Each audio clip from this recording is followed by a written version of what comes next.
Olá, sejam todos bem-vindos ao nosso podcast. Eu sou a Marina Cataoca e estou aqui com a Eveline Castro, minha amiga, parceira, sócia, para conversar um pouquinho com vocês a respeito da nossa história. Eu acho que a gente podia começar contando um pouquinho a nossa história, de como a gente conheceu, mas só depois que eu tive meu bebê, porque antes ela me achava antipática. Eu preciso contar a verdade? Não. Mas as pessoas precisam saber. Então tá, vai. Que você era chata e eu conheci você numa reunião de professores. Chata. Sempre foi. Uma reunião de professores. Você estava esperando o João, o fofucho, o primeiro filhinho dela. E aí, estava muito bem sentado, com a perninha pra cima. Vamos omitir esses detalhes. Dá pra cortar? Mas a cara era chata. Gente, eu tava com 9 meses de grávida, a ponto de sair daquela reunião para uma maternidade. Ela queria simpatia num calor de dezembro do Ceará. Mas a gente começou trabalhando junta, foi pontualmente nessa reunião. E aí eu entrei de licença maternidade. Passamos algum tempo sem nos encontrar, na sala dos professores, né, onde a gente sempre se via antes das aulas. E aí eu acho que nesse tempo você ficou legal. Foi? Foi. Os hormônios, né? Voltaram ao normal. Teve o primeiro filho, né? E aí tudo se organizou. Mas a gente sabe que a maternidade é difícil, né? A gente sabe. A gestação já é difícil. Então, eu acho que o que eu achava de você que era chatice era toda a questão da maternidade. Tá perdoada, amiga. Eu já te perdoei por isso, tá? Ainda bem, depois de 15 anos, né? Mas a gente trabalhava junta numa instituição de ensino superior aqui no Ceará. E tudo começou numa saída, porque essa da reunião aí, eu não lembro muito, confesso, dela. Mas depois que eu voltei de licença maternidade, a gente se encontrou no estacionamento, não foi, amiga? No estacionamento. E aí, mais uma reunião. Conversamos sobre uma reunião que tinha de coordenação do outro dia, como é que faríamos e tal, e a partir daí ficamos juntas e misturadas. E de lá pra cá, né, as coisas realmente só se misturam mais, né? Hoje nós somos mais do que amigas, né? Somos, como você disse, parceiras, somos família. E eu acho que essa parceria tem dado bons resultados, né? Tem dado bons frutos. E a gente está aqui para contar um pouco dessa história, né? Passou um tempo em que a gente não trabalhou juntas. Teve aí um hiato, como as pessoas costumam dizer, né? Entre a minha saída da instituição de ensino superior, Eveline ficou um tempo a mais. Nunca fui coordenada por ela, gente. Eu acho isso um absurdo. Nunca tive essa oportunidade na vida. Mas eu convidei, você que negou. Gente, eu? E várias vezes. Conversa! Vocês acreditam em mim ou nela? Claro que em mim. Alguém nega hora-aula? Já viu o professor negar hora-aula? Pela distância, negava. É porque senão, né, eu ia pagar para trabalhar. Mais ou menos isso. E aí a gente ficou um tempo. E aconteceu que a Eveline saiu da instituição, não foi? E quando ela saiu, como tem um pouquinho lá no meu Instagram, até porque eu fiz questão de contar essa história, porque eu acho, de fato, um privilégio ter sido convidada para trabalhar com ela. Um reconhecimento. Então, Eveline é uma pessoa em que, quando eu estou junto, que eu vejo atuando profissionalmente, eu enxergo muita competência, muita seriedade, muita responsabilidade. Então, quando ela me fez o convite, eu entendi assim, nossa, se ela, na grandeza profissional que ela está me convidando, de fato, eu acho que eu tenho algo a contribuir. E aí, depois que ela saiu da instituição de ensino superior, ela chegou para mim e disse assim, já tá bom dessa distância entre nós e vamos trabalhar juntas agora. Tem um projeto aqui e quero você neste projeto. E aí eu acho que eu nem pensei, né? Não pensou. Eu perguntei, eu vou de tênis ou de salto? Mais ou menos assim. Mas 90% das suas palavras, Mari, ou mais do que isso, são gentileza. Eu acho que tudo que você falou de competência, de profissionalismo, de uma excelente atuação, eu acho que nós duas temos, cada uma na sua área, cada um do seu jeito. Eu acho que eu sou mais da atividade, de fazer logo, você é mais cautelosa. Tanto que quantas vezes a gente precisa tomar decisões e eu deixo a decisão na sua mão, não para lhe sobrecarregar, mas porque você é mais sensata e mais cautelosa, muito mais do que eu. Eu, às vezes, acabo colocando os pés pelas mãos por ser muito dessa atividade. Eu gosto de agir, de ir lá e fazer. E você fica ali nos bastidores para ter uma atenção, para observar melhor, isso é muito bom e eu acho que a gente se complementa. E eu acho que esse convite que você aceitou era algo na nossa vida que já existia, né? Há muito tempo existia essa vontade, nós falávamos disso há muito tempo. Eu né? até acho que a gente ensaiou um pouco disso quando a gente ainda trabalhávamos juntas e apresentamos aí muitos trabalhos acadêmicos por este Brasil afora. Sempre foi assim, a gente trabalhou muito bem juntas, a gente conseguia produzir esses textos, era mais ou menos assim, eu acho que a gente deveria pesquisar tal coisa. Aí surgiu uma ideia, eu estava em sala de aula, eu vi um aluno falando isso, aí eu falei, peraí, pá! Mandava todo o referencial teórico, que eu não entendo como é que ela conseguia um referencial. Nós estamos falando de uma época sem ChatGPT, sem Gemini, que chega e entrega lá tudo pronto. E que eu não tinha filhos. E a Eveline Filhas, vinha, né? Aí ela olhava assim, pronto, amiga, tá aí, tu pode fazer a análise. Então, de fato, sempre houve essa complementação. Sempre teve essa sintonia, só não na primeira vez, né? Porque ela estava errada, a Eveline. Mas já fazia muito tempo, eu tinha esquecido. Que bom.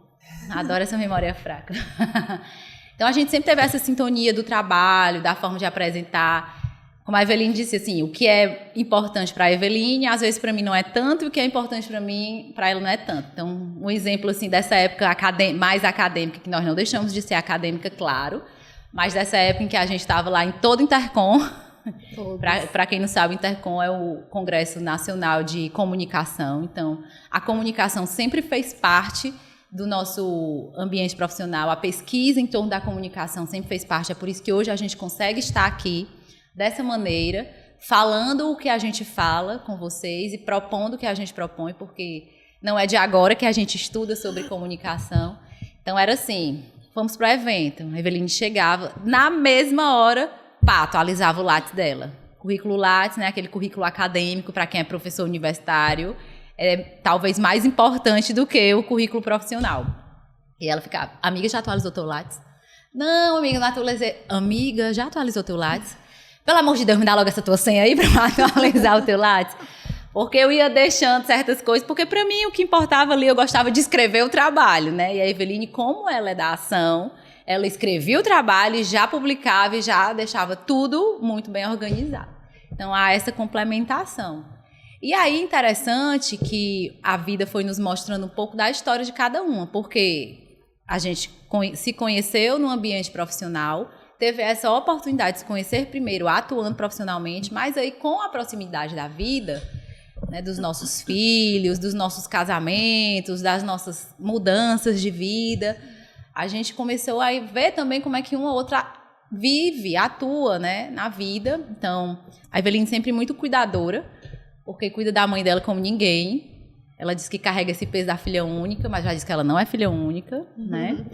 Então, esse cuidado que ela tem é um cuidado que ela leva para todos os aspectos dela. É detalhista, aí depois vieram as meninas dela, e para cada menina, é cada mimo que tem, a maternidade é cheia de detalhes, aí ela liga, amiga, quem bordou as fraldas do teu filho? Eu sou o oposto. Eu digo assim, se tu não sabe quem borda uma fralda, não sou eu quem vou saber. O meu tem fralda, ponto. E aí continuamos nos complementando na vida. E o direito, amiga? Vamos falar um pouquinho agora de como foi que a gente chegou nessas nossas profissões, que foram as nossas profissões que nos uniram, né? Assim, foi a advocacia, na verdade, o magistério que nos uniu.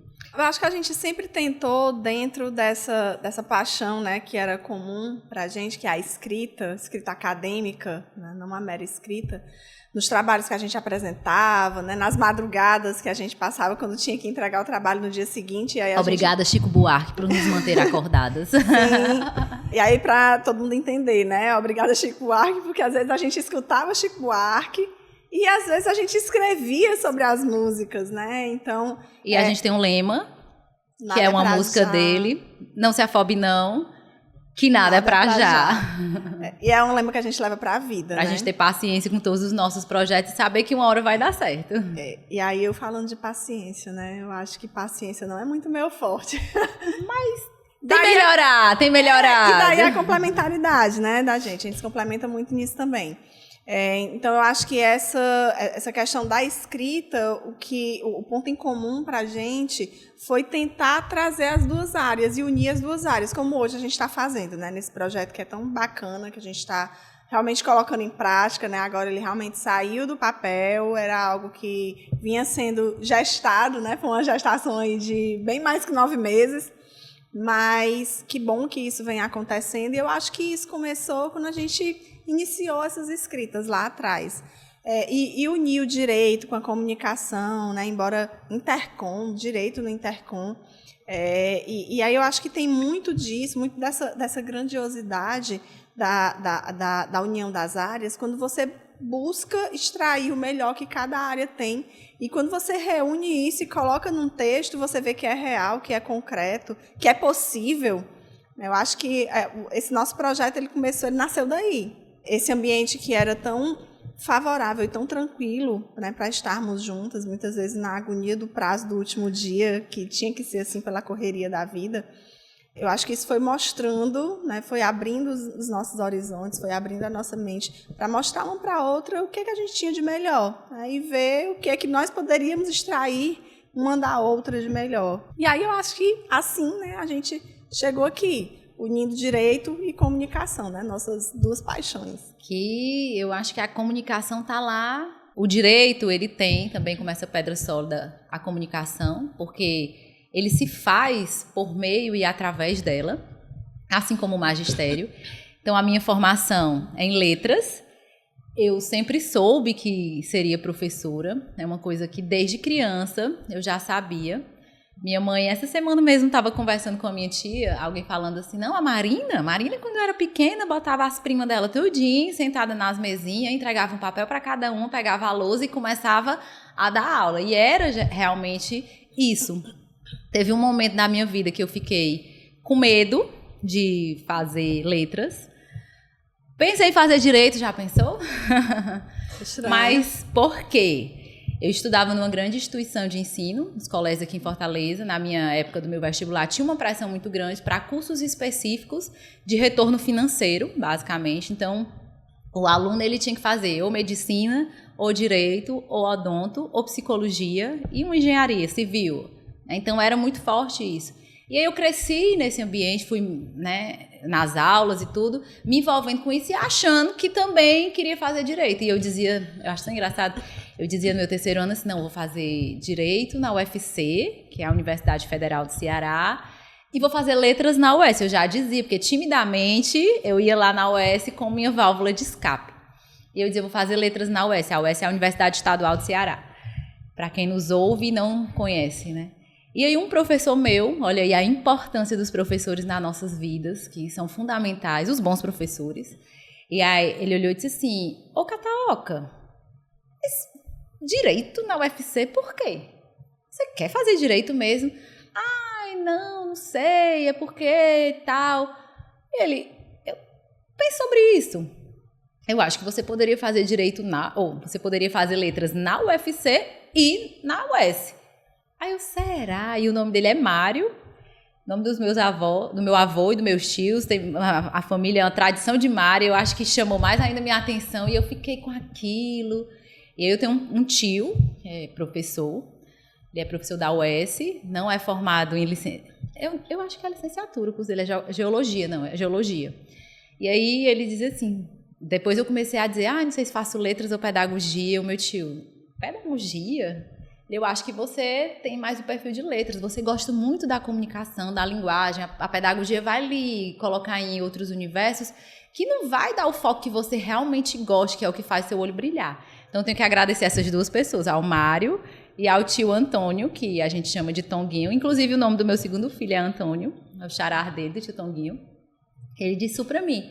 E eu refleti muito. E aí chegou um momento que eu disse, não vou mais fazer direito, vou fazer letras na UFC. E comecei a fazer os simulados do colégio para letras. E eu ouvia todos os meus colegas dizerem assim, letras? Vixe, letras. Quem não passar em letras não passa em mais nada.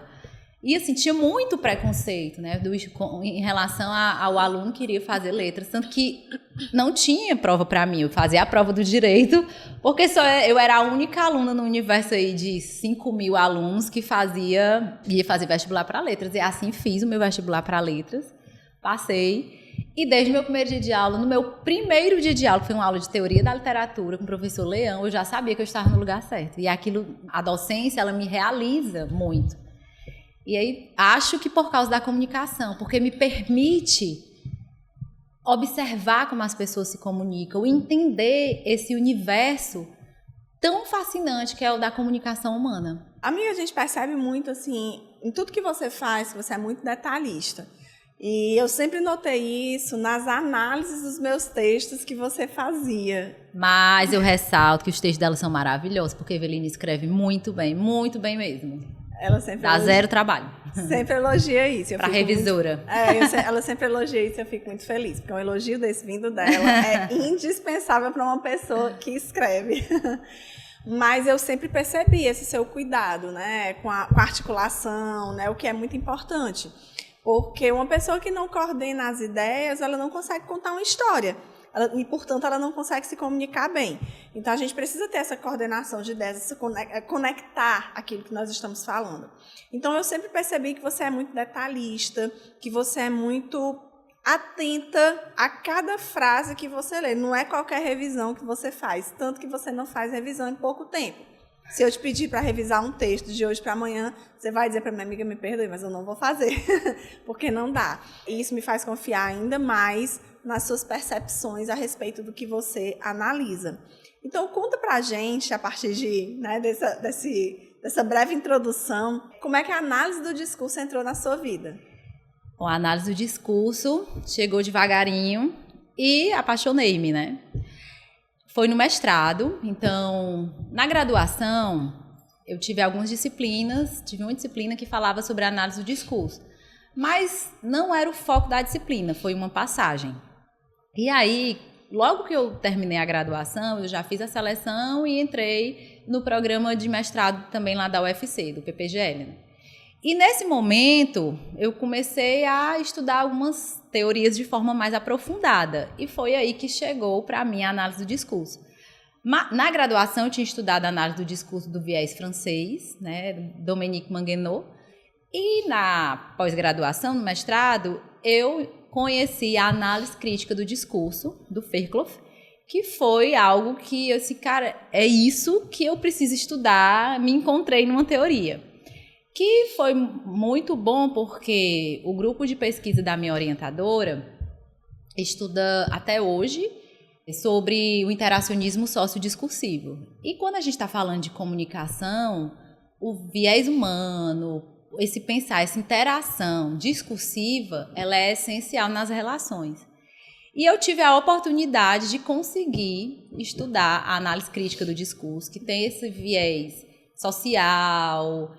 Por exemplo, na minha dissertação de mestrado, eu fiz análise do discurso na sala de aula e algumas categorias trabalhadas no meu texto estão diretamente relacionadas com as pessoas, os papéis sociais que estão ali naquela situação de comunicação, naquele contexto de produção de texto, que é o professor, o estagiário, os alunos da escola. Então, eu pude estudar esses papéis, que é fundamental quando a gente hoje fala dessa comunicação estratégica, quando nós vamos fazer as nossas palestras, quando a gente faz as lives, a gente já falou sobre isso, que é justamente entender qual é o papel de cada um dentro daquela comunicação. Nós exercemos diferentes papéis durante o nosso dia a dia. Ora somos mães, ora somos amigas, filhas, esposas, professoras, advogadas, psicólogas, que daqui a pouco a gente vai chegar lá, porque ela não é só advogada. Então, cada papel desse exige de nós uma forma de comunicar. Então, eu pude aprofundar isso aí com a análise crítica do discurso. E outra questão que eu trouxe lá foi a questão das relações de poder, a quebra das hegemonias desse discurso. Então, eu e você, por exemplo, fizemos isso nos nossos trabalhos aí de comunicação, analisando o papel da mulher na canção da Geni, ou do Chico Buarque, né? Geni e Zeppelin. A gente conseguiu ver essa quebra dessa hegemonia. Outra canção que a gente analisou e que a gente pôde fazer uma discussão bem profunda sobre o papel da mulher foi a História de Amor de Lili Brown. Que nós fomos lá e analisamos essa quebra dessa hegemonia, tudo analisando discursivamente. Porque qual é a palavra, qual é a intenção discursiva, por que que aquilo está colocado daquela maneira. Então, essa parte social sempre me interessou demais. E foi assim que a análise do discurso entrou na minha vida, no mestrado. Sou muito grata à minha orientadora, né, Eulália, que além do interacionismo sociodiscursivo, que é a teoria base dela, ela me permitiu aprofundar e estudar significativamente a análise do discurso e usar dentro da minha produção, da minha dissertação. E isso fez toda a diferença para mim. Então, eu agradeço a Eulália por ter me acolhido desta maneira nesse momento. Porque ela poderia muito bem ter dito, não vai estudar isso aí. Mas ela disse, não, se você conseguiu enxergar a ligação entre as duas teorias, vamos lá. E assim eu fiz o meu trabalho e gosto, estudo e leio até hoje, porque o discurso, o enunciado, ele é muito encantador, ele é muito envolvente, é o que permite que a gente possa ter essa estratégia. Sair da gramática, sair do vocabulário. Então, a estratégia da comunicação ela é muito significativa quando a gente também analisa esses outros fatores. E aí, vem a Eveline que me fala de construções de história, e quando ela produz as petições dela, ela está lá construindo histórias. Ela diz para mim assim, fala você sobre storytelling, que você entende muito mais de storytelling do que eu, mas é ela quem faz storytelling todo o tempo nas petições em que ela produz. Como foi que o direito chegou na sua vida? Bom, como o direito entrou na minha vida? Não sei. Mas essa é a resposta mais sincera que eu tenho para dar. Realmente, quando a gente está construindo histórias, né, é uma das coisas que a gente precisa ter sinceridade. Mas eu acho que a forma mais sincera que eu tenho de dizer como ele entrou na minha vida foi pelo exemplo da minha família. Na época em que eu precisei, aos 16 anos, escolher o que eu faria para a minha vida inteira, e essa é uma tarefa que não é fácil. Ainda mais aos 16 anos. Ainda mais aos 16 anos. Eu escolhi o direito porque eu tinha um primo que já era promotor. Tenho, né? Um primo que já era promotor. A minha prima ou cursava ou já tinha terminado o direito, não lembro. E eles nunca advogaram. Eles sempre enveredaram para a área de concurso. E todo mundo quer muito concurso porque tem a estabilidade, né? Aquela coisa de eu nunca vou perder o meu trabalho a não ser que eu faça uma bobagem muito grande. E claro que essa estabilidade, ela encanta muito, ela faz os olhos brilharem muito. Mas quando eu terminei, eu fui na contramão, né? Cursei direito pelo exemplo deles, né? Até por um pouco de influência, não só exemplo, mas influência. E quando eu terminei, eu resolvi ir na contramão do que eles foram e eu não parei a vida para estudar para concurso. Eu resolvi advogar. E aí tem uma série de fatores também, né, que envolveram isso. Eu precisava me prover financeiramente, então algumas coisas me conduziram para a advocacia. E hoje eu acho que foi a melhor coisa que eu fiz. Eu também acho, porque ela advoga, viu? Vocês têm que ver. Claro que a gente sente um pouco daquela vontade de ter a estabilidade, né? A tranquilidade, de saber todos os meses quanto você vai ter de dinheiro, quanto você pode gastar. Mas a advocacia ela acaba te encantando pela variedade de situações que te apresenta, pela variedade de aprendizados que você tem também. Você nunca vai ter uma mesmice na advocacia. Então, eu advoguei em alguns escritórios. Na época que a gente se conheceu, você advogava, né? Advogava. Num escritório, não que ela não advogue hoje, porque ela segue advogando, mas no escritório dela agora. Eu sempre digo que a advocacia, o direito, para mim, ele é formação. Né? Então, eu sou advogada por formação e eu sou professora por vocação. E aí tem a psicologia. Né? A psicologia foi... Porque ela não sabe estar quieta, né? Não. E aí quando a vida já estava assim, quietinha, vou aqui fazer uma psicologia. Mas eu acho que juntou bem, casou bem para você a psicologia. Sim, eu consigo conectar muito bem essas áreas, né? E elas me ajudam. Eu acho que a agitação da advocacia, ela traz assim, um descanso com aquela calma da psicologia.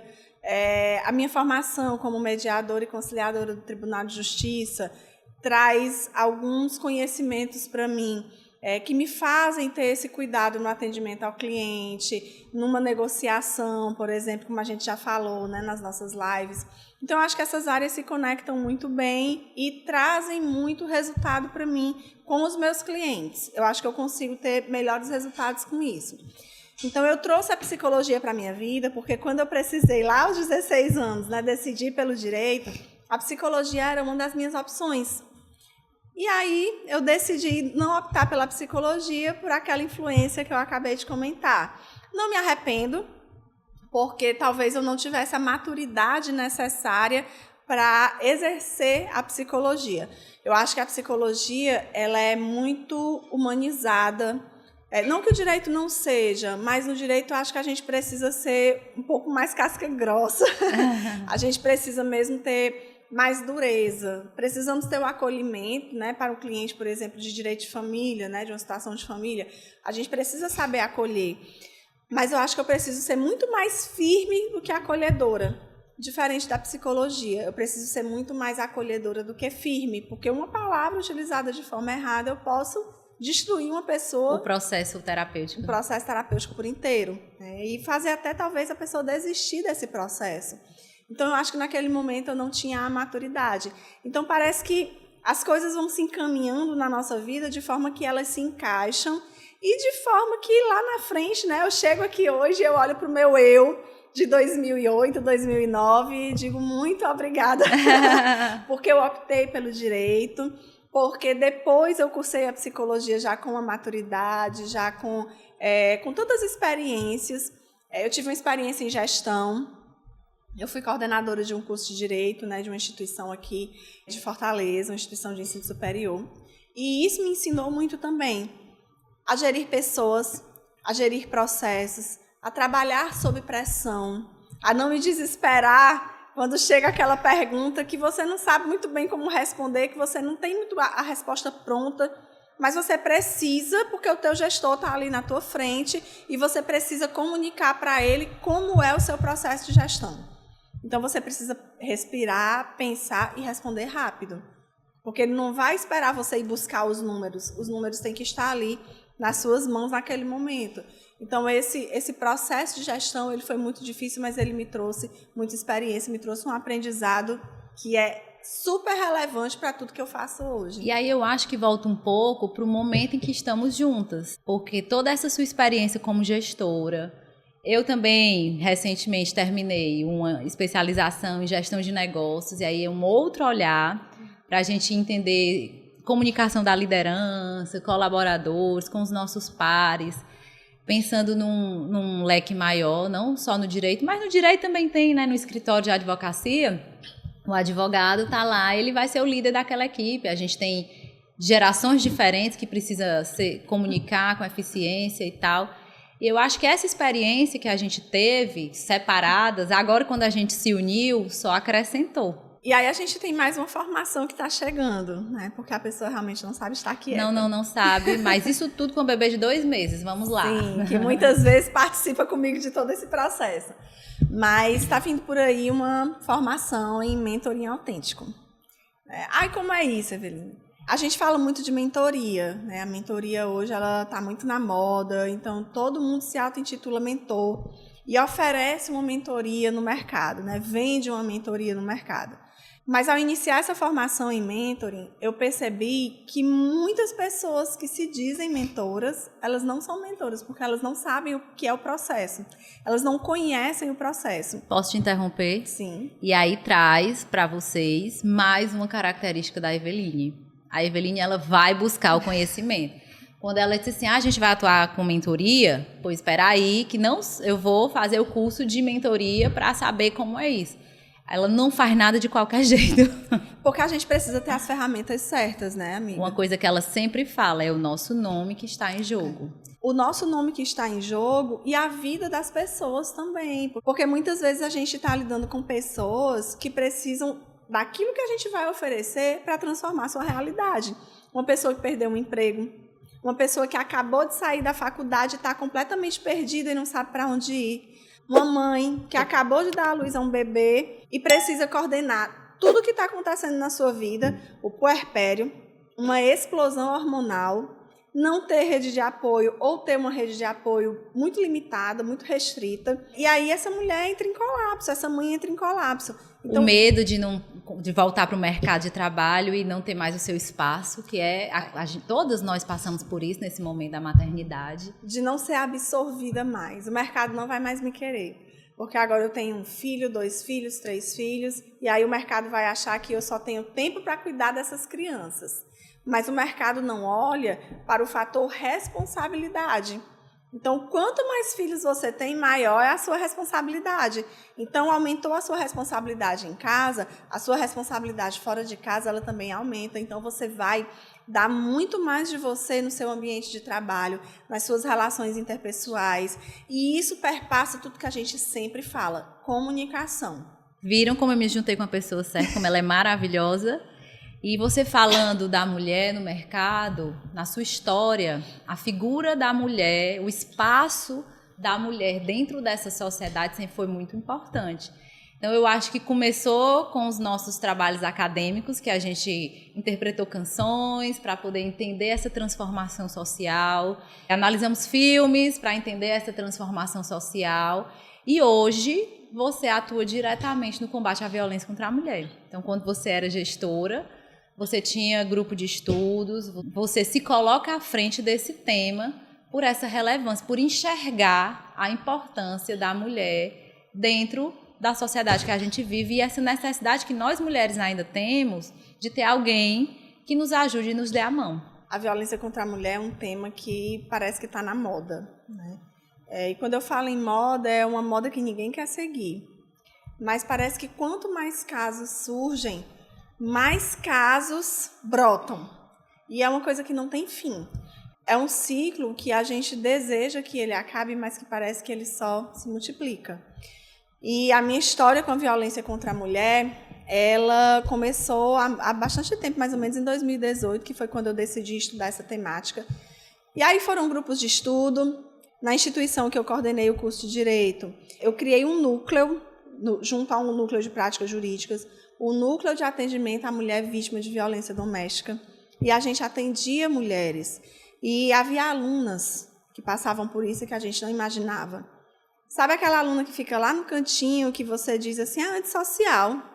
E agora as pessoas, né, criaram essa onda de dizer que as pessoas são antissociais, e aí isolar ainda mais as pessoas e promover essa onda de isolamento. Essa pessoa não é antissocial, ela tem alguma dor, ela tem algum sofrimento. Olha aí a psicologia já, né? Desde essa época a psicologia já vinha dando os sinais que apareceria de fato como essa busca do conhecimento.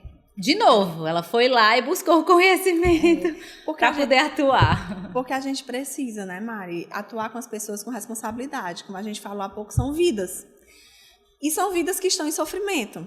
São pessoas que precisam do nosso cuidado, não apenas de um acolhimento, de uma mão, não é somente isso. Essas pessoas precisam ser protegidas, cuidadas, acolhidas e, digo mais, elas precisam ser resgatadas. E a gente só faz isso com conhecimento. Então, essas pessoas que estão lá no cantinho, sendo taxadas de antissociais, elas têm alguma dor. E eu descobri que muitas dessas meninas, muitas dessas mulheres passavam por essa dor da violência. E esse núcleo recebeu muitas mulheres. E eu me sentia muito grata, muito triste por saber qual era a origem daquele atendimento, mas muito grata por estar ali naquele papel de ajudar. E aí entram os papéis sociais que você falou. Você trouxe a análise do discurso para a minha vida, a análise crítica do discurso, né, a famosa ACD para a minha vida. Inclusive, eu descobri na minha casa, um dia desses, um livro seu que está lá guardado. Está comigo, tá bem guardado. Mas você trouxe isso para a minha vida e eu consegui aplicar de uma maneira muito efetiva nos meus estudos, nas minhas pesquisas relacionadas à violência contra a mulher. A questão da quebra da hegemonia, relação de poder, identificar como o discurso machista atua contra essas mulheres e faz com que elas travem de uma forma que elas entendem que precisam estar dentro daquele ciclo, quando elas não precisam. Então, nós conseguimos perceber que são áreas que se conectam. Tudo aqui tem conexão. Mas como você liga direito, psicologia, mediação, mentoring, com a análise crítica do discurso, com letras, né? Processo de comunicação. Tudo isso é comunicação. Entender o outro envolve isso. Porque nós, humanos, somos linguagens e existimos por meio da linguagem. Tudo que a gente aprende, tudo que a gente é, tudo que a gente acredita, vem da linguagem. Imagina só uma sessão de psicologia, de terapia, quando você não se coloca, né? A linguagem ali é fundamental. O psicólogo vai lhe entender por meio da linguagem e você vai se curar por meio da linguagem. É incrível. A comunicação, já dizemos, né? A comunicação é tudo. É tudo. E quando você começa a estudar esse processo de mentoring para se formar um mentor de verdade que influencia, que não dá respostas, mas que ensina a encontrar essa resposta. É porque as pessoas às vezes têm esse desejo, né? Acho que tu deve observar na terapia. Eu mesma já disse pra minha psicóloga algumas vezes, Terezinha, eu quero a resposta, vamos. Aí ela só faz isso aí, você que tem a resposta. A gente tem essa necessidade de ter o pronto, Sim. E aí, às vezes, não quer participar, não quer fazer parte do processo. Mas como é aquela história, curte o processo, né? Aceita o processo como... Quem não passa pelo processo, não aproveita o resultado. E quando a gente fala em resposta pronta, a gente tem um produto para oferecer, né, Mari? A gente tem consultoria. Aí a gente vai analisar a sua dor, a gente vai analisar o seu problema, a gente vai identificar todos os pontos que você nos apresentar e vamos estabelecer um processo de consultoria e vamos dar a resposta. Mas se você quer não precisar da gente diante de dores, processos e problemas que vão surgir posteriormente, aí você tem a mentoria. A mentoria, ela muitas vezes é confundida com a psicoterapia porque ela tem esse viés de ensinar você a pensar. O que a gente quer é que um dia as pessoas caminhem com as próprias pernas. É como se a gente estivesse dentro de um barco com a pessoa, ajudando a guiar, né? Ajudando a levar aquele barco para o outro lado do oceano. Mas vai chegar um momento em que a gente vai sair desse barco e vai dizer, agora você vai seguir sozinho. É isso que a mentoria traz, é isso que a psicoterapia traz. Com alguns aspectos que os diferenciam, né, que não é o nosso objetivo tratar aqui, mas a mentoria traz isso. E estudando esse processo de mentoria, mais uma vez eu consegui perceber o quanto a comunicação é importante. E mais uma vez eu consigo identificar o quanto é legal a gente trazer esse conhecimento para as pessoas. Porque as pessoas acham que se comunicar é só chegar aqui e falar e despejar um monte de palavras. Se você não souber usar as palavras corretas, se você não souber o momento de utilizar cada palavra, porque não é só o que você fala, é como você fala. E se você não souber organizar e coordenar todo esse processo comunicacional, você não vai ter um bom resultado em nada do que você faz. Interessante que você estava falando e me veio aqui à mente algumas pessoas que já nos procuraram dentro desse nosso processo, comentando, nossa, precisava disso, que bom que vocês estão falando sobre isso, o que vocês apontam são considerações relevantes, considerações importantes. Então, quando a gente trata da comunicação estratégica, dessa oratória, desse desejo de ser mais eficiente e eficaz na hora da comunicação, as pessoas se identificam. E foi uma situação que eu percebi quando eu fiz a minha especialização em gestão de negócios da Fundação Dom Cabral. Na minha turma, nós éramos de diferentes áreas, tinha médicos, tinha donos de empresas, eu da letras, que todo mundo olhava para mim, o que uma pessoa formada em letras está fazendo aqui? Tá aqui, estou aplicando tudo agora que eu aprendi. Então, algo que eu percebia no discurso dos meus colegas, todos falavam da mesma situação, tinham a mesma dor. Ai, porque o meu vendedor não sabe comunicar com o cliente. Ai, porque o meu gestor não sabe chegar na sua equipe. Então, realmente, ainda há essa dor muito grande relacionada à forma que as pessoas comunicam.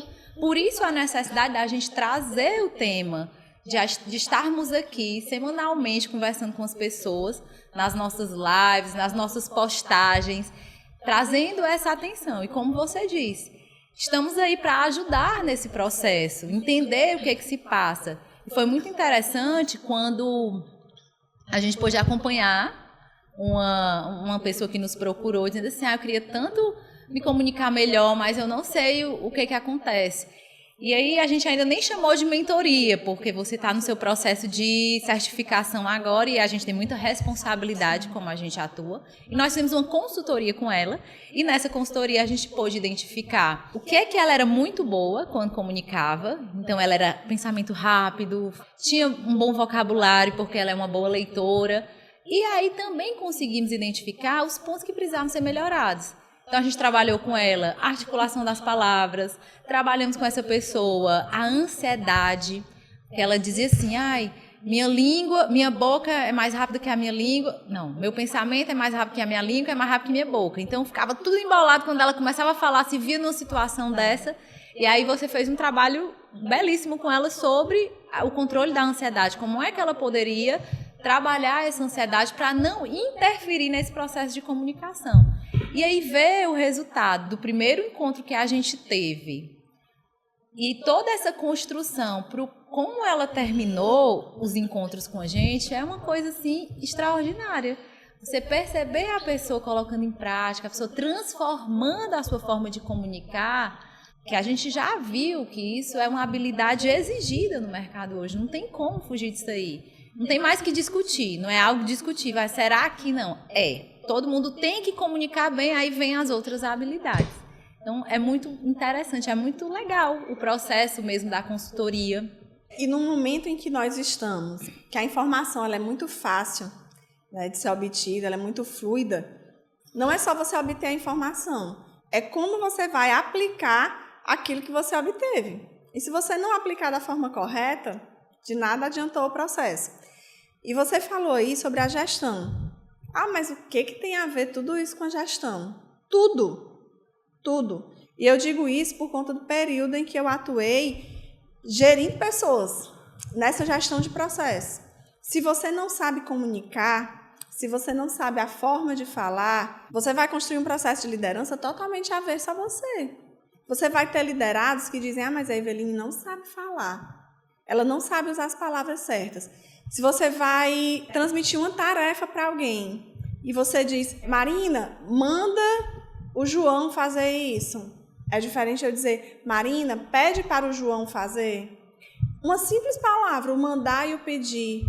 Para mim, que comuniquei essa palavra, não tem diferença. Para você que ouviu, o mandar e o pedir, eles são completamente diferentes. E é a distância, pode ser a distância entre o realizar ou não aquela tarefa que eu pedi. Ou seja, a sustentabilidade das organizações, a longevidade, depende da comunicação.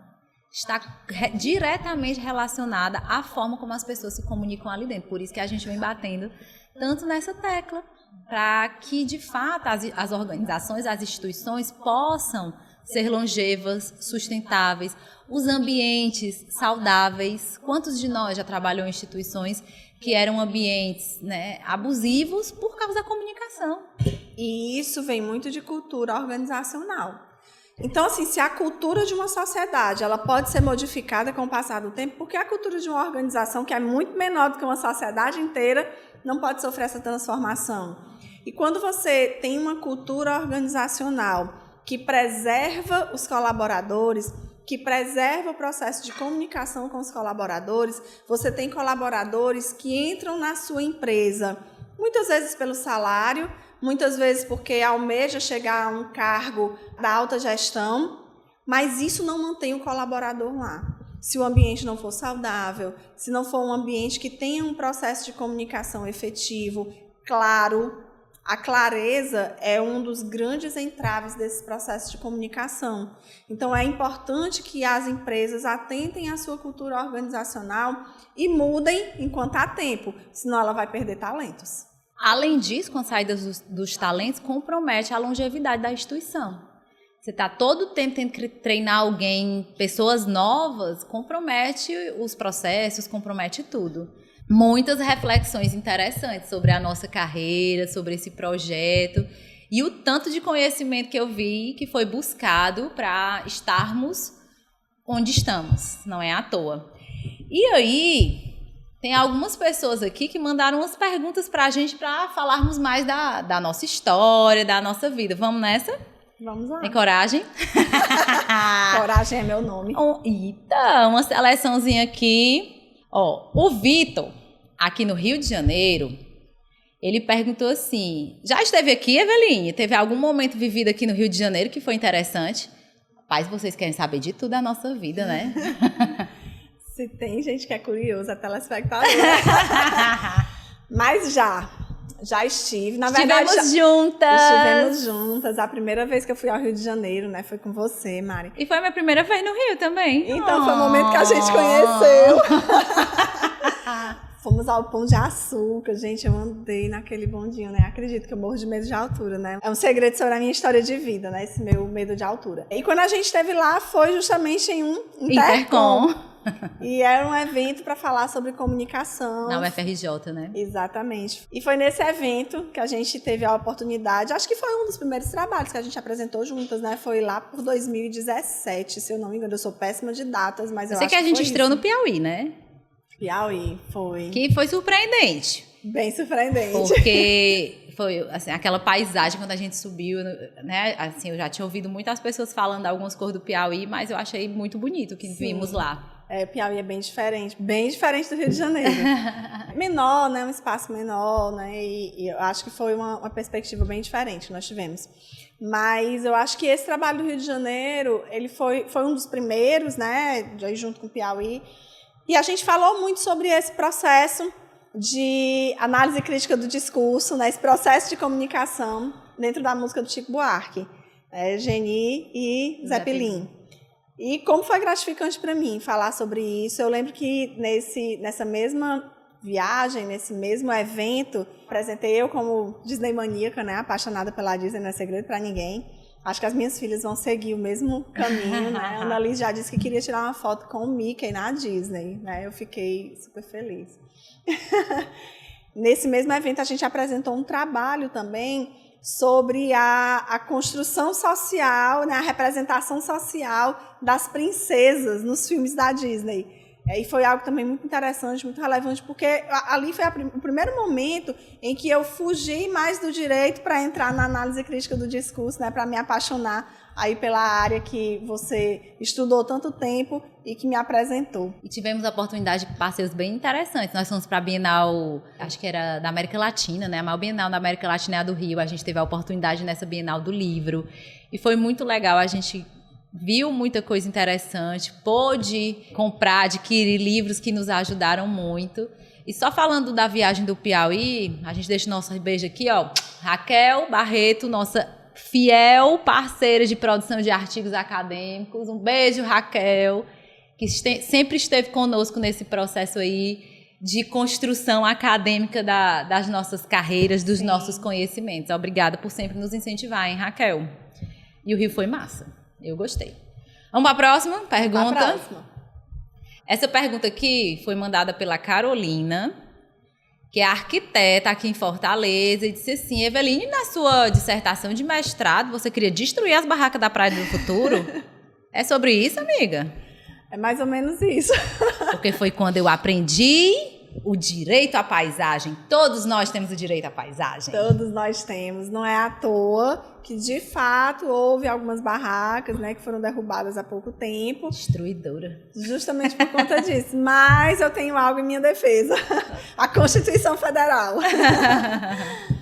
O meu mestrado fugiu completamente do direito. Eu fiz um mestrado em gestão de negócios turísticos. Fugiu, mas não fugiu, porque o direito à paisagem... Exatamente, porque eu trouxe o direito para dentro do mestrado. E ensaiou a psicologia já usando a fenomenologia como metodologia de pesquisa. Como eu sei de tudo isso, revisei o texto. Ela revisou o texto e sempre me falou de quê? De articulação.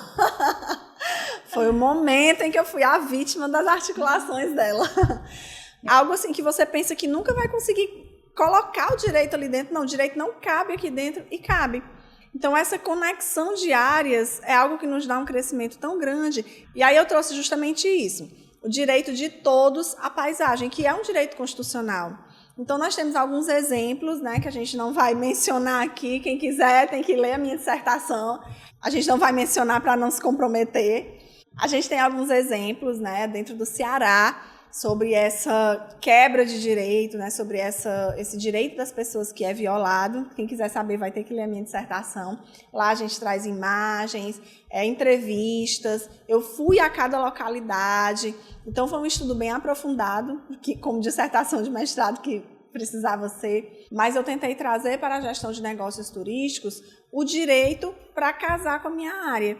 Então, veja que todas as áreas em que a gente atua, as áreas em que a gente trabalha, que a gente estuda, não são coisas desconexas da nossa realidade. A gente tem uma área raiz, né, Mari? E daí a gente vai ampliando o nosso conhecimento, mas são conhecimentos que a gente amplia e coloca tudo junto. E essa questão das barracas, gente, destruídas, né, saíram muitas notícias, jornais, né, noticiaram, as pessoas olhando toda aquela destruição. Aquilo não aconteceu à toa, Mari. Teve processo, devido processo legal, que é constitucional, teve a comprovação, a demonstração de que toda aquela situação, toda aquela construção prejudicava o meio ambiente. Então, não foi algo que do dia para a noite chegaram lá derrubando tudo. As pessoas tinham conhecimento, os empresários tinham conhecimento e nada fizeram, né? Confiaram na impunidade, confiaram na venda nos olhos da justiça. Mais um aqui. Rebeca, do Canadá. Estamos chique, hein? Rebeca pergunta assim, para mim essa. Marina, o que é que mais lhe encanta na sala de aula? Ah, gente, amo ser professora mesmo. E eu costumo dizer até para os meus alunos no primeiro dia de aula que o que mais me encanta na sala é poder conhecê-los e conviver. Conhecer as histórias, a troca que existe na sala de aula é um negócio indescritível. Parece assim, independente da situação que você esteja vivendo naquele dia, quando você entra em sala, tudo muda. Você esquece um aborrecimento que teve, você esquece um problema, uma dificuldade que está passando, para se concentrar naquele momento, naquela troca, na construção do conhecimento. Então, eu curto muito, porque a minha disciplina é uma disciplina de primeiro semestre na faculdade em que eu trabalho atualmente. Então, eu vejo os alunos no primeiro dia de aula e depois tenho a oportunidade de vê-los nos semestres mais à frente, numa outra disciplina. E no momento da colação de grau, é um momento que eu faço muita questão de estar presente, que é a colação de grau. Ver os meninos conquistando o diploma, a graduação, o esforço que muitos deles fazem, especialmente que no ensino privado superior, nós temos uma grande maioria dos alunos estudando à noite, porque eles precisam trabalhar o dia todo para sustentar a família. Então, são histórias de luta, histórias de resistência, e que nos ensinam tanto. Então, para mim, o que mais me encanta na sala de aula é essa troca de experiência que a gente tem, que passa pelo conteúdo, obviamente, porque a gente tem um conteúdo a cumprir, mas passa por toda a história de vida desses alunos, as alegrias, as dificuldades. E quando eles chegam na colação, professora, a senhora naquele dia falou isso para mim, tira uma foto comigo. É tão recompensador esse momento em que eles olham para a gente e dizem obrigada por ter dito aquilo. Ou às vezes no corredor, quando eu já ouvi, eu sou professora de português nos cursos de engenharia. Então, os meninos na engenharia são bem resistentes a trabalhar algumas questões da língua. Ah, meu Deus, tem que escrever texto, professor, não quero, a gente quer fazer cálculo. E aí um dia no corredor, um amigo disse assim, tu nem sabe. Eu estava passando, 2 alunas disseram assim, português é muito chato, né? Mas a bichinha é tão boa, tão legal que fica bom.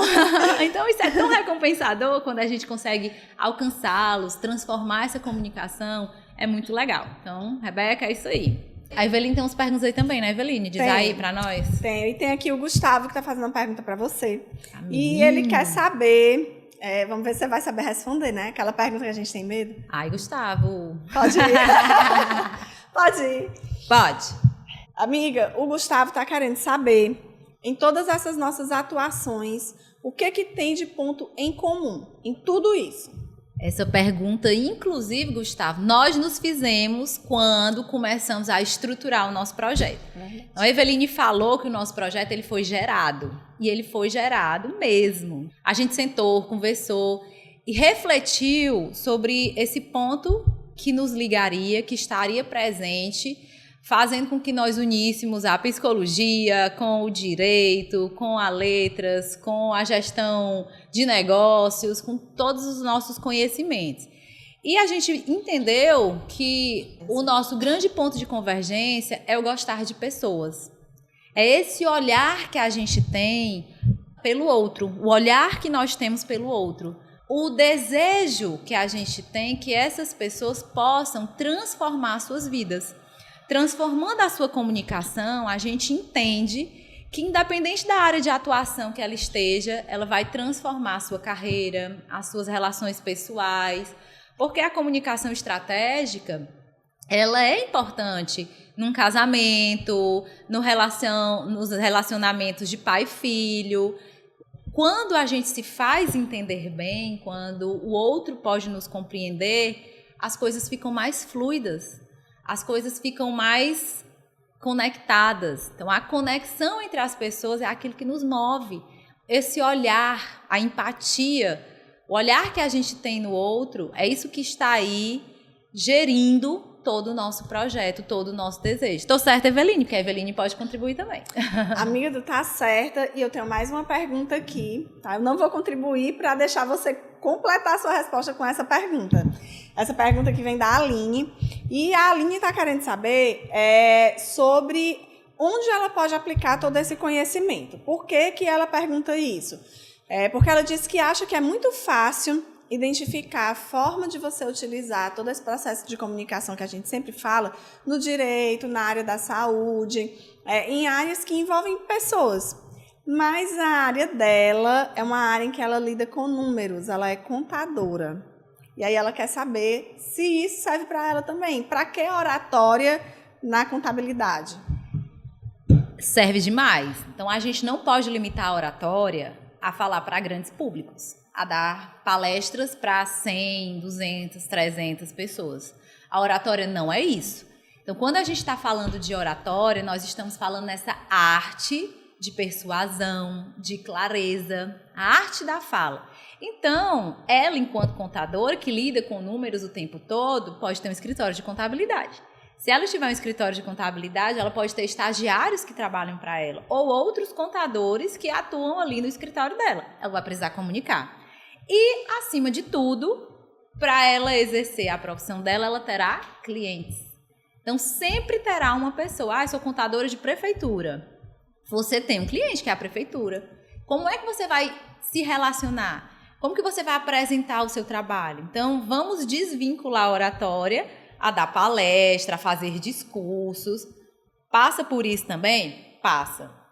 Mas mesmo quando a gente tem o tete a tete, o olho no olho, uma pessoa, duas pessoas ali juntas, nós podemos utilizar a oratória para gerar conexão, para gerar a persuasão, para ter clareza, objetividade. Então, não é só falar para grandes públicos. Quando eu estou atendendo meu cliente, eu também posso utilizar a oratória. Então, ela é importante e necessária em todas as áreas. O Johnny mandou aqui uma pergunta para a Eveline. Eu tenho acompanhado todas as lives de vocês. E na última live vocês falaram a respeito de negociação. Tem alguma dica de comunicação quando eu vou negociar ou atender o meu cliente? Eu vi que na live vocês já deram algumas dicas de negociação, mas eu queria algo um pouco mais aprofundado. Tem uma coisa mais específica, Eveline, que você poderia falar quando a gente está atendendo um cliente? Vamos lá, Mari. Essa pergunta é muito legal porque dá para a gente responder de forma prática. Passando pela clareza, que a gente sempre fala, eu acho que em todas as nossas lives a gente fala sobre clareza. É verdade. Né? A gente tem, assim, realmente uma preocupação muito grande com a clareza e a objetividade. Mas uma coisa bem aprofundada da negociação é você ter a calma e a atenção voltada para o que você está fazendo. Por exemplo, imagine que você está atendendo um cliente e esse cliente está num processo. Um processo judicial. E nesse processo ele recebeu uma proposta de acordo. E aí você diz assim, vamos marcar uma reunião. É uma reunião, eu, sua advogada, seu advogado, com você e a outra parte do processo. O que eu preciso fazer para tentar que esse acordo tenha êxito? A primeira coisa que eu preciso é de calma e tranquilidade. Tentar transmitir segurança para as duas partes. Porque se uma das partes percebe inquietação, vontade que você está ali de terminar logo aquele momento para ir embora, você não vai permitir que sejam expostos ali os argumentos. E muitas vezes, por falta da facilitação do diálogo, você perde um bom acordo. Então, você precisa atuar como um bom negociador e, portanto, como um bom facilitador do diálogo. O que as pessoas muitas vezes precisam é só isso. Alguém que traga essas partes para uma realidade que mostre que aquele acordo é vantajoso, porque você vai sair dali sabendo o resultado final. E se você for para o processo, esperar a sentença, esperar o resultado do recurso, você não sabe nem quanto tempo isso vai durar e nem qual vai ser o resultado final disso. Então, você tem mais segurança. É transmitir a segurança não só na condução, mas transmitir que a segurança que ela tem ao sair dali com tudo resolvido vai dar muito mais tranquilidade e vai trazer paz para esse processo que ela está vivendo. Muito bom. Adorei a resposta, especialmente porque a praticidade, ver no exemplo prático é tudo. Gente, nossa conversa está ótima, amiga. Foi muito bom o nosso papo, mas nós vamos ficando por aqui. É sempre bom ouvir a história da Eveline com toda essa construção, com toda luta e com toda dedicação, né? A Eveline é muito dedicada em tudo que ela faz. Vai lá, estuda, entende, busca. Quando ela não sabe, ela aprende. E é muito bom, e eu preciso deixar isso muito claro aqui, passar por todo esse processo com você. Porque é um processo que é permeado por muita confiança, por muita partilha. Quando surge a insegurança, que todo mundo tem insegurança, a gente está ali muito de mão dada, sempre para uma suprir a ausência da outra em alguns momentos, né? Nós duas somos filhas, mães, esposas, profissionais, e nem todos os momentos a gente consegue estar presente, mas ter esse suporte é imprescindível. E eu tenho a certeza de que essa parceria não foi uma parceria que surgiu à toa. Eu tenho a mais absoluta certeza e convicção da sua competência, da sua dedicação em tudo que você faz e do cuidado com que você faz. Então, para mim, é muito gratificante. Eu quero te agradecer, aproveitar esse momento aqui, né, com o nosso público, para te agradecer por ter aceito aí essa proposta, né, esse desafio. Projeto. Um grande desafio, mas um desafio para nós duas. Porque tantos elogios que você me faz, que às vezes até me deixam constrangida, porque eu sei da profissional qualificada que você é e que você só não se dava a oportunidade de mostrar essa qualificação. A verdade é que eu acho que o grande ponto da nossa relação e profissional e pessoal é a admiração. Nós temos muita admiração e respeito uma pela outra. Então, acho que isso é essencial no que nós estamos construindo. Junto com a confiança, né? Isso. Aproveitando que a gente está falando de agradecimentos, eu já agradeci muitas vezes a você. Então, o convite, fico muito feliz por ele. Mas nós não estamos aqui sozinhas. Nós temos um grupo de pessoas que estão nos ajudando nesse projeto. E eu gostaria de aproveitar esse momento para isso. O Nereu, da Lapada Filmes, é uma pessoa que, desde o primeiro momento, segurou na nossa mão e nos ajudou a pensar em toda a estratégia, de como poderíamos começar, nos deu essa confiança. Manda na gente, mas a gente gosta. Gosta muito. Tem também o Carlos Augusto, que é uma pessoa maravilhosa, que está aí nos ajudando com esse mundo midiático, que eu especialmente era bem alheia a esse mundo. Está nos tornando blogueiras de primeira. Eu gostaria também de agradecer ao Vicente, que nos ajuda aí a entender em que momento nós devemos estar, com que postagens devemos estar. Obrigada, Vicente. Então, essa é uma equipe que trabalha mais diretamente com a gente.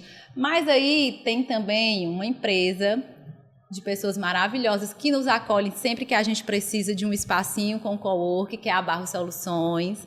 Então, a Barros, ela nos acolhe, nos dá espaço, especialmente nas pessoas do Valdemar, do Vitor e do Gleidson, que são os gestores. Então, o nosso agradecimento público aqui por isso. E muitos amigos que nós temos, que torcem por nós, que mandam mensagens, que não dá para a gente nomear todos. Então, as pessoas que nos ajudam na produção, né? Aqui eu lembrei da Giovana, tem a Dani. Quero agradecer também ao Zeke, que nos deu altas ideias, fez a nossa marca. Com a maior paciência. Com a maior paciência, que é um designer maravilhoso. Obrigada, Zeke, por tudo. E assim a gente deixa o nosso obrigada a essas pessoas incríveis que estão nos dando todo o suporte para que o nosso sonho, que o nosso projeto se torne realidade. E a vocês que estão aí nos acompanhando, que pararam um pouquinho para ouvir a nossa história, um pouco mais como foi chegar até aqui, o nosso obrigada. E continuamos nos encontrando nas lives, em toda terça, às 20 horas.